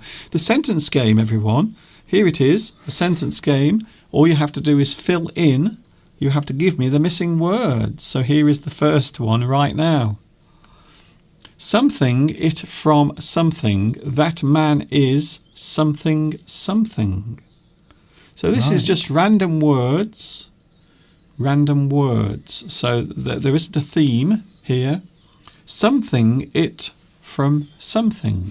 That man is something something. And you can see there are some letters, and also you can see the number of letters. So the first missing letter has 4. The first word has 4 missing letters, 2 missing letters, 3 missing letters, and 4 missing letters. So there it is. All you have to do is give me the answer to the first sentence game today. Tomic's agreed that a Zoom meeting would, like Valentin, might be a very good idea. Well, that's something to think about. There is a problem with Zoom. What's that? Well, first of all, you have to pay for it. So anyone who wants to use it out there would have cheap. Would have to, yes, but you're still going to pay for it. I wouldn't. If someone said to me, "Hello, you need to buy something so you can join in on our Zoom meeting," and I would say no, I don't want to. Well, not even if you wanted to see them. Well, there are other methods, aren't there? Free methods. You don't have to use. But you can't. Yes, I know. Zoom. But if everyone uses different things, you can't do it. It becomes very confusing. Well, that's what I'm saying. There are other platforms that are free. Yes. That everyone could use. Yes, but they don't work as well. So, like for example, Skype doesn't work very well because if you have bad connections, then everything just becomes a mess. That's the problem. Everyone has to then have the same level of internet connection. Once you have poor internet connection somewhere, then everything goes wrong. It's got to be Zoom then, so you got to pay for it. I don't think Zoom's. I think you can get free versions anyway. Is anyone giving an answer? They are indeed. Good. So Vitas got 2 words correct. Oh, Soren. Soren. Hello, Soren. Ah, very good. Can you see Soren? I can. Yes. Pretty good. Yep. That looks to me to be very close, if not right on the button. Yes, I think you've got it spot on. Very good. Bad nose. I don't think it's a bad nose. This is not a bad nose, but still good. Yes. Obviously, Tomek held back for that one. But as usual, what happens is that a few people get 1 or 2 of the words correct, and that helps other people to get the full sentence. Yeah, there we go. Yeah, pretty good. I think we've got some correct answers. Well, Florence says Zoom is free. They don't have to pay for it where they are. Oh, well, maybe sometimes as well you can get a trial version. So there can be free versions, but maybe because you pay no tax, or maybe the arrangement is different in your country. But here we have to pay for Zoom. You can't use it for free, unfortunately. Hello to the live chatters, and we have a lot of answers. Thank you very much for your lovely answers. Here we go. Would you like the answer now? Mr. Cockerell is standing by. Here he comes. Thank you very much, Mr. There. Hello, Mr. Cockerell. So Soren was the first to get it completely right. Yes, it looks like Soren was first. You are brilliant. But Sora got most of them. Beatrice got a couple. So, yeah, everyone's worked as a team and got it correct. That man is bad news. Yes. If you say somebody is bad news... Well, we haven't put the answer up yet. Oh. You're getting slightly Getting ahead. ahead, am I? Getting ahead of yourself. The answer is bing. Take it from me. That man is bad news. Yes. So if we describe a person as bad news, what are we actually saying, Steve? So we're saying that they are bad. It's a bit. It's a sort of how would you describe that? It's a sort of... Well, if a person is bad news, it means they will only bring grief and bad things into your life if you become involved with them. Is it a slang phrase? Would you Yes, say? it's an idiom. Slang, that's the word. Yes, it's an idiom. You're bad news, you are. That man's bad news. Yes. Don't go out with him. So It means that he'll do something to you that will upset you at some point. They will bring something bad into your life if you become connected with them. So if you involve them in your life, you will have a lot of problems, a lot of difficulties. A bit like what happened to me with Mr. Steve, you see. They said to me, they warned me, they said, no, that Mr. Steve, he's bad news. Who warned you? And I had to learn the hard way. And now I'm paying the price. But who told you? That's what I want to know. Who told me? Who told you I was bad news? I think it was your mum. Probably. Right, next one. Oh, we have another one. Yes, another sentence game. So that was the answer. Take it from me. That man is bad news. Do not get involved with him because you will suffer the consequences. Here's another one. Here's our second sentence game, Steve. We've got some very clever people on here, by the way. They're answering questions that people are putting Okay, on Steve. that we have no Steve? time to No, answer. we're playing the sentence game at the I know moment. we are, that's what I mean. But Here we go then. Random words. I like to something you... What? I like to something you to something nice, something, and something. I hope this is clean, Mr. Duncan. Even I can't remember what this is. I created this and I can't remember what the answer is. I like to something you to something nice, something and something. I hope this is not I hope this is not rude. Oh dear. Oh, apparently because Zoom is becoming, by paying money, we started downloading Google. Oh, Google Meet.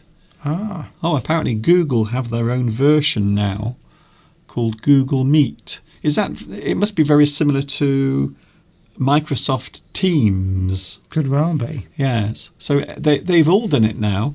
Because everyone is at home and everyone is working from home, lots of companies now are trying to develop their own. Teams works very well. We use that at work. We use Zoom and Teams. There's another sentence you will never hear the end of. Yes. Oh dear. What? No takers yet. No answers. No answers. I like to something you to something nice, something and something. Well, if nobody gets it, it's going to be up to you to remember what it is. Yes. Well, I'll remember when I see the answer. I've got the answer, but it's down there. It's underneath the table. So I can't actually remember it. I can't even. I like to can't something think that you. is, So we yes. have T, 5 letters. We have S, 9 letters. We have N, 3 letters. And we have A, 5 letters. Well, Tomek's come up with a suggestion for the first one. Tomek is now... Oh, okay, then that's good. Good. So far, so good. I like it.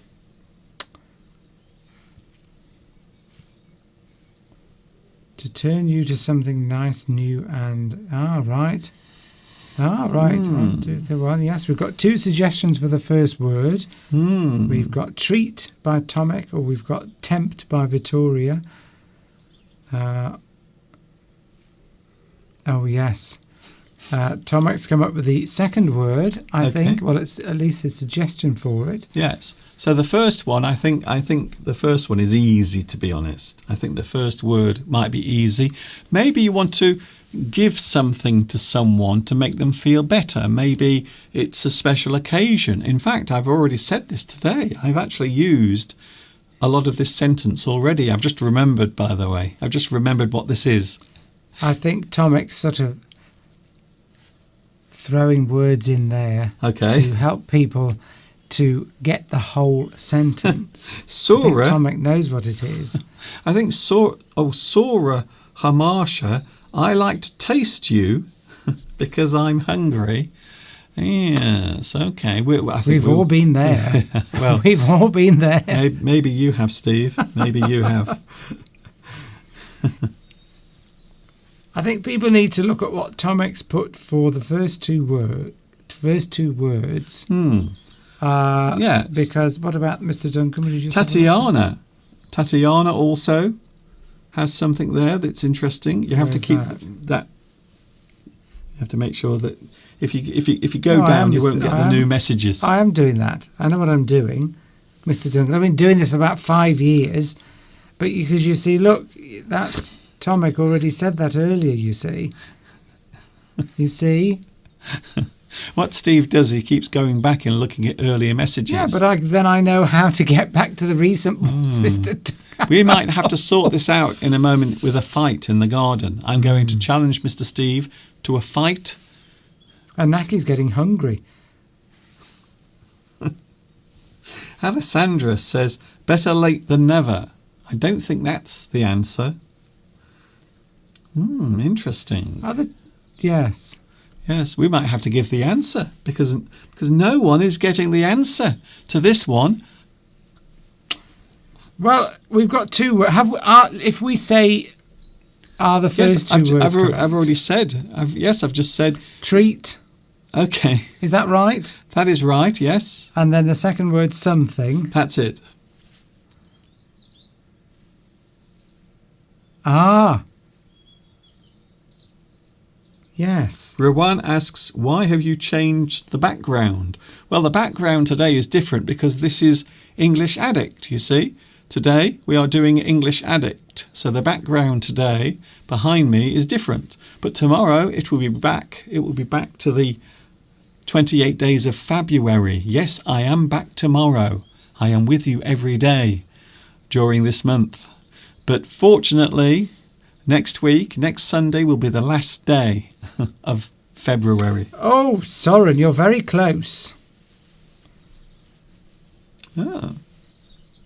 Yeah. You've just got the last word wrong because it begins with an A. Yes. Yes, you are very close. You are so close. You are. It's like when Mr. Steve parks his car sometimes. He's very close to the other car. Very close. Except for the one time when he hit a car in Much Wenlock. He was reversing and he... Well, that's because you were jabbering away. Do you remember and that? distracting me. Do you remember when you drove your car into another car? It was into it, yes, I do remember. And I drove into another Mercedes. It made an incredibly loud noise. And everyone came out. But there was no damage, so I just drove off. Yeah, we just pretended not to notice. Yes, Han, you've got the right word there at the end. Okay, that's yes. Good. There we go, we've got it. Okay. Can somebody put the full sentence together, please? I like to something you to... So, actually, what's weird, Steve, is I was saying something there, and it is actually something. That is correct. That's weird. I've only just realised my mistake. So I was saying something, you see. Mapak. And the missing word is something. Mapak monop. Sorry if I pronounced that incorrectly. Sorry, Mr. Duncan and Mr. Steve, I really have to go now. Mosen is going. Bye-bye. Well, we will be back. Well, I will be back tomorrow anyway, so don't worry. We've got the answer. Mapak monop has put all the clues together and come up with the right answer. There it is. Pretty good. I like to treat you to something nice now and again. The answer is coming up on your screen. I think we have the answer already. Yeah, ready. I like to treat you to something nice now and again. So if something happens now and again, it means it happens occasionally. Yes. Not always. Now and again.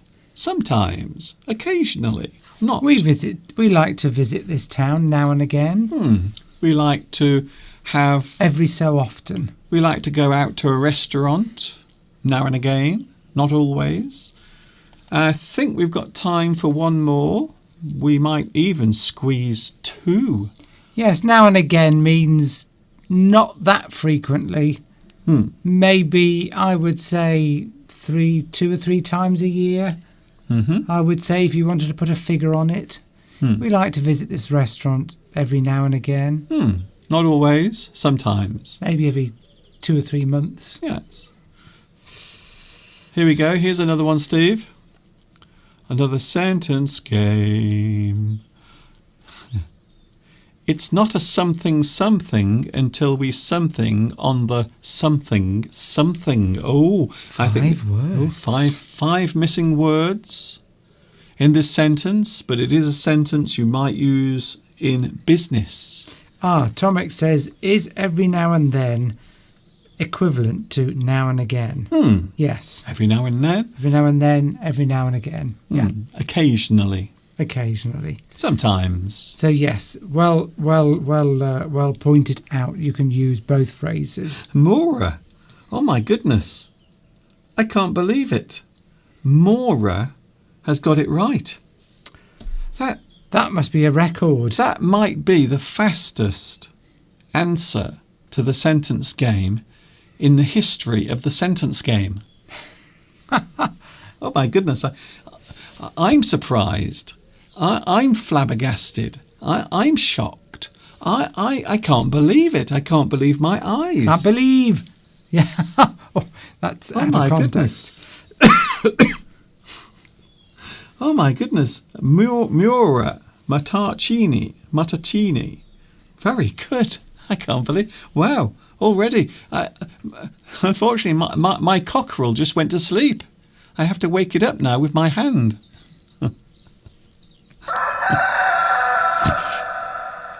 Wake up, Mr. Cockerel. We can go no further. It's already been solved. That's it. That was brilliant. I don't know what to say. I'm blown away. It is not a done deal until we sign on the dotted line. A lot to explain with this one, Mr. Yes. Duncan. So a done deal is something that you've both agreed on. So if you are making a deal with someone, normally it is a done deal when both people agree. It's definitely going to happen. Yes, because we both agree. It is deal. a done deal. It's a done deal. So you might want to go and buy a car, say a Ford Mustang, or, you know. I still don't know how you did that. How did you get that so fast? I know. We'd like to know. I think she's reading your mind, or she's very clever. Reading my mind. If you do a deal, it means you work out a price for something, doesn't it? This is what my mind, by the way. Here is a representation of my mind. Hello? Hello? Is there anyone there? Hello? Hello? I'm all alone in here. Is there anyone there? Hello? Hello? I think Maura did this one all on her own. No help from anybody. Yeah, it's brilliant. So a deal, if you say you're going to do a deal, it means you negotiate with somebody and come up with a price. Yes. So I might go to the Ford garage and say, I want to buy that Ford Mustang. And they say, well, it's £40,000. And I say, well, I'll pay £30,000 for it. And they say, no, that's too low. 35. And I say, all right, agreed. And then we say, it's a done deal. I'm definitely going to buy it. Yes. The deal is I'm getting it for 35. It was 40. Okay. It's a done deal. I'm going to definitely buy it.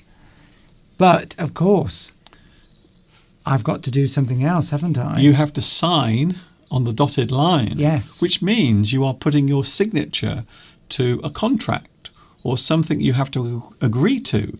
So if you sign on the dotted line, it means you are putting your signature on something that will now bind you.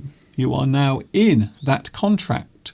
You are now tied to that contract when you sign on the dotted line. Because normally where you have to sign, there are dots, aren't Yes. there? I'm just explaining that. Mm-hmm. But that can be used literally or figuratively, can't it? Because you don't necessarily have to sign on a dotted line for everything that you do. No, not nowadays. Not nowadays. So you can use that to mean signing on the dotted line. How else could you use that figuratively, i.e. not literally? Well, maybe if you just make an agreement with someone. We haven't agreed yet. We haven't signed on the dotted line yet. So that might just be a verbal agreement. Yes. So you're not actually signing anything at all, but you are making an agreement, sometimes verbally. You will agree face to face. So you might still use it as a figure of speech. Yes. You might say, yes, we've signed on the dotted line. We've signed on the dotted line. Maura says the secret is watching Mr. Duncan's videos. Yeah, I think so. Modest. I agree with you. No modesty from Mr. Duncan at all. Trust me, if you keep watching me and listening to me, you will be the best English speaker. Well, okay, maybe the second best English speaker after me. But well done, well done. That's good. I think I think we can squeeze one more. Have you got another one prepared? I have another one prepared. A bonus? Yes. So I'm going to squeeze one more in, as the vicar said to the actress. Here we go. Oh, I was laughing at Zika's response to Maura's statement that the secret is watching Mr. Duncan's lesson. Yes, it is. I think it is. She's crying with laughter. Yes. No, those are tears of joy. Or is it tears of joy? Yes. It's tears of joy. Right, so here we go. Fingers at the ready. Are you ready? So, well, it's already there. It's already there. It's on the screen already. That something really something me for something. So this is a way of expressing surprise. So I don't think you should give any clues. Well, it doesn't really matter. I'm only joking.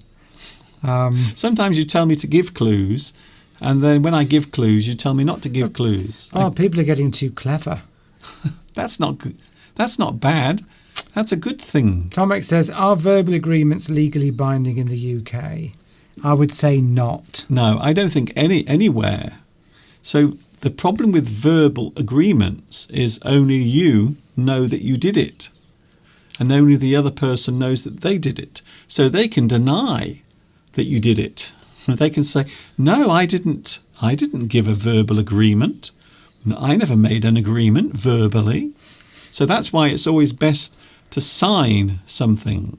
So sometimes signing on the dotted line is the best way to make a deal or sign some sort of agreement. Well, in sort of, you would, many years ago, was when my father grew up, in the 1930s, 40s, 50s, 1930s. Okay. He was born around 1930.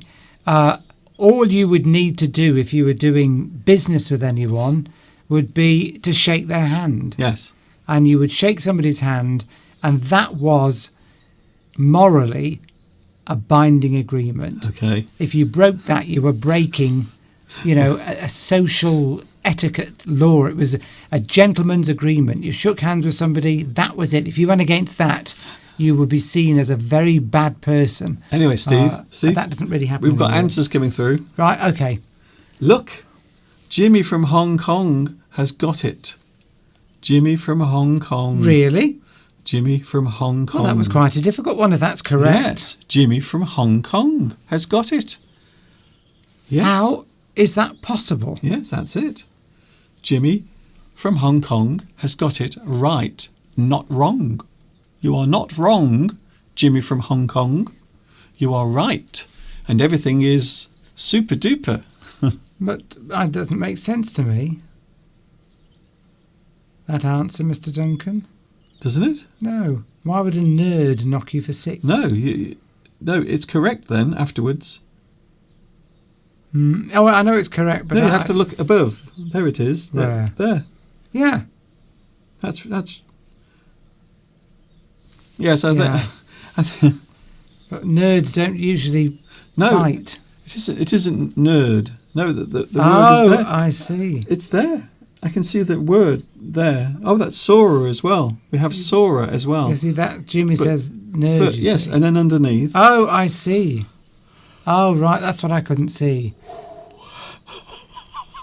Well, I couldn't see it. But then later on, Jimmy's put nerd 3 times, you see. Yes, So that's okay. Maybe it's a spelling mistake. Sometimes when you type quickly... that nerd really... Yes. It is funny, though. Well, that is funny because that's the nerd's revenge. It's the nerd that normally gets beaten up because a nerd is somebody who is seen as well, somebody like you, really. Mukesh says, Mr. Duncan, I don't know what to call you. You can call me anything, to be honest, because most people do. Mr. Duncan, I don't know what to call you. Should I call you Duncan or Sir? You can call me Mr. Duncan. That's all right, Mr. Duncan.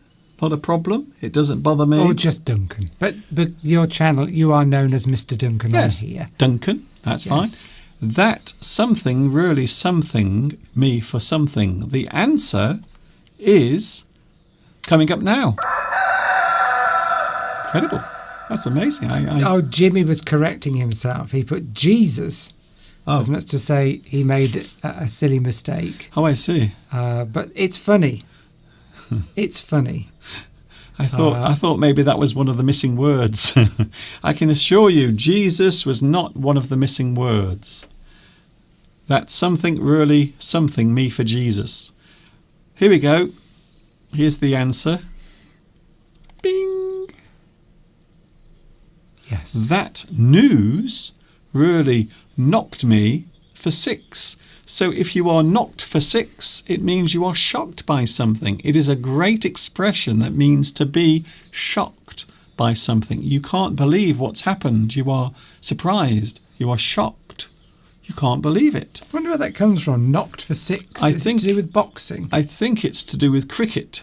Ah. If you are knocked. yes. If you are knocked for 6, I think it means you are out. You are out. No, well, maybe it's the shock at getting a 6. Yes.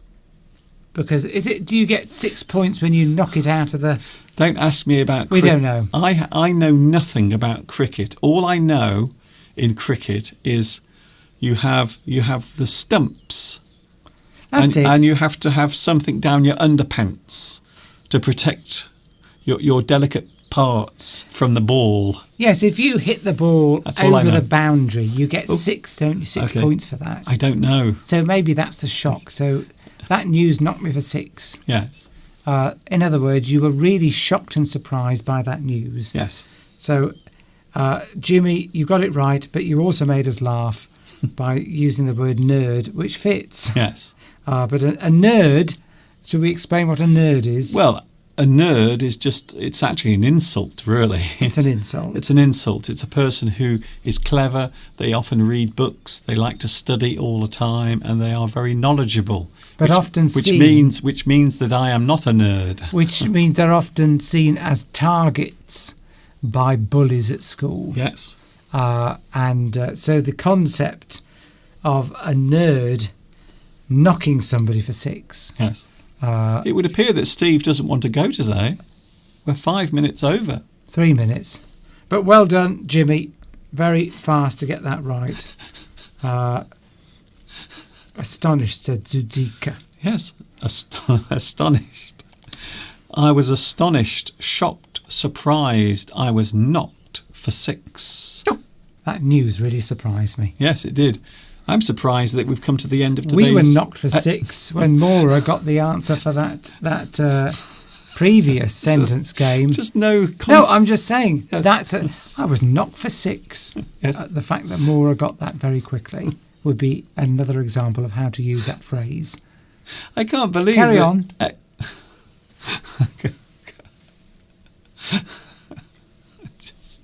I just want to go back to bed. That's it, Steve. That's it. It's time to go. And do what? We are going into the kitchen. Mr. Steve is going to make a cup of tea. And also, we have hot cross buns today. Oh, I like my buns hot and crossed. I really do. And Mr. Steve is going to drive around the garden in his... I'm going to start it up later. In his Ford Mustang. And listen to the engine He purr away. He has 2. I've got 2, yes. He has 2 Ford Mustangs now. Wow. Actually, I like this colour. I like this. You would call this blood red. Ew. This colour, blood red. Okay. Which is probably the colour you'll turn after you spin off the road and crash. There'll be lots of blood red across the dashboard. Right, Mr. Duncan, I'm going to go into the kitchen. Okay. Lovely to see you all today and to interact with you all and Yes. have fun. And I'll see you in a few minutes. Yes, and I will be going into the living room to watch Columbo. Yes. I wonder which episode they are showing today. Will it be one of the William Shatner episodes? Or will it be the one with Leonard Nimoy? Isn't that strange that 2 people from Star Trek both appeared in Columbo as villains at different times? Not really. See, Leonard Nimoy was the doctor, the bad doctor, and William Shatner was a TV actor in one of them, and also the other one, I can't remember what he was in the other one. Wasn't he a manager or something like that? Wasn't he a radio presenter? Yes, well done. He was a radio presenter. Surprised you didn't remember that, having been one yourself. He was in the actually a past. right-wing radio presenter. Fascinating. I'm sure people are fascinated. There are lots of people. Anyway, you're doing what my mother always does when she speaks to me. We always say, bye-bye, we're off, bye-bye, bye, speak to you tomorrow. Oh, just before you get... do you get that when you speak to your parents on the phone sometimes, or somebody, you just think it's been a long conversation and you make all your goodbyes, then just before you put the phone down, they say, oh, did you see... And then, right, yes, and then you have... Bye then. Just before you go... What? Do you find that some people carry on the conversation well beyond the point where you wished it had ended? I'm feeling that now. Right. That's happening now, actually, with you. Right, are you going to fade me out? I don't know what to do with you. No, just walk away. That's not very professional. Well, I don't think any of this today has been very What if I professional. just sort of sink down slowly? Yes, where are you going? Steve, Bye. is it my birthday? My knees. Oh, my knees. I couldn't get back up then. He can't do it. He's too old. It's because I've been standing here for an hour. See? Well, no, I was getting all the logs in, Mr. Duncan. Okay. I carried all the logs in. There was about 200 of them that we had delivered the other day, and I've carried them all up the steps into the back of the house, and going up and down carrying these logs has made my knees ache. This is what happens, you see, when you pass 60. To be honest, it was happening when I was 40. Right, bye-bye! What can you say, except for that was Mr. Steve. He's gone now. He's gone into the kitchen to make some hot cross buns. I hope you've enjoyed today's live stream. It has been anything but enjoyable. And I hope you've enjoyed the experience. Thank you, Marietta. Thank you also, Vitas. Thank you, Beatrice, Sandra. I am going now, but don't worry because I will be back tomorrow. I'm back tomorrow, 2 p.m. UK time. It will be day 22 of 28 days of February. Tomorrow, live, Monday, 2 p.m. UK time. That's it. I hope you've enjoyed today's live stream. It has been interesting. It's been fun. I have had a big smile on my face, and so has Mr. Steve. Thank you for your company. Thank you for giving up your time today. And I will see you later on. I will give you a few moments to say goodbye to each other. Catch you later. See you tomorrow, 2 p.m. UK time. This is Mr. Duncan in the birthplace of English, saying thanks for watching. See you tomorrow. And of course, until the next time we meet here on YouTube.